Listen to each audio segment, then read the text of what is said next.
Hi, my name is Brian Turnbow, and I'm going to tell you a little bit about the project that you're about to watch.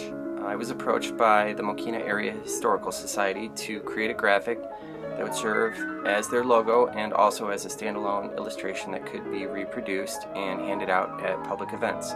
So over a period of several weeks, I worked through different sketches and designs with my client, and this is the design that we ultimately settled on.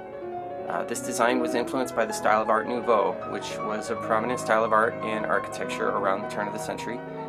And one of the things that we had talked about and we really wanted to make apparent with this project is that this would be a graphic that was not designed at a computer.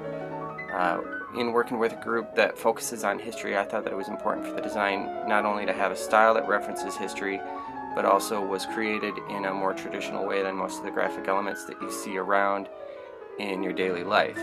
With that in mind, I decided to work on toned paper and India ink, and you'll probably see here that I'm alternating between an ink pen and markers and also a quill pen for the detail elements.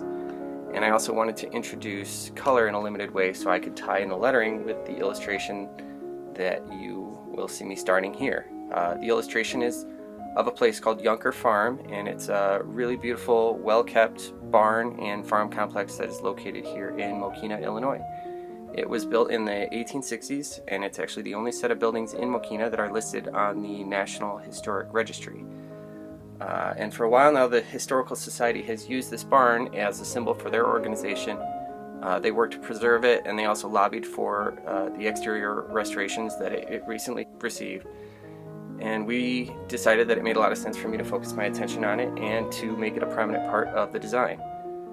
Another thing that was important was to make sure that this work would be easily reproduced. So in keeping with a historical style, I decided to use cross-hatching, which is what you see me doing here, and it's similar to what you'd see in old newspapers and lithograph images around the turn of the century, because it allows you to use black ink and the density of the hatching to get a depth of shading in your drawing that would really only be possible to reproduce with printing presses by using a technique like this. So I captured the drawing process that you're watching over a period of 3 or 4 days above my drawing table, and I decided not to include the time that I spent doing the rough pencil drawings or the transfer of my drawing to this paper, because I felt like the final inking process is definitely the most interesting part.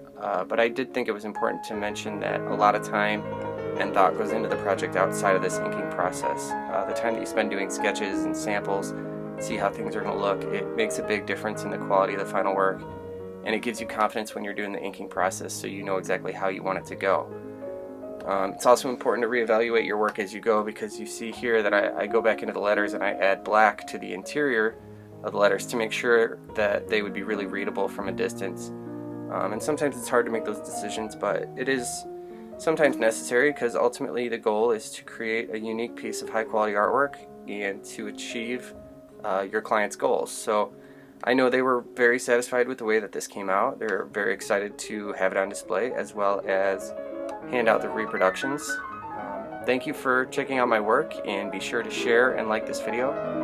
You can follow me on Facebook as well as on my YouTube channel, where I'm just getting things going, but I do plan to have a lot of cool videos to share in the future. So thank you for watching.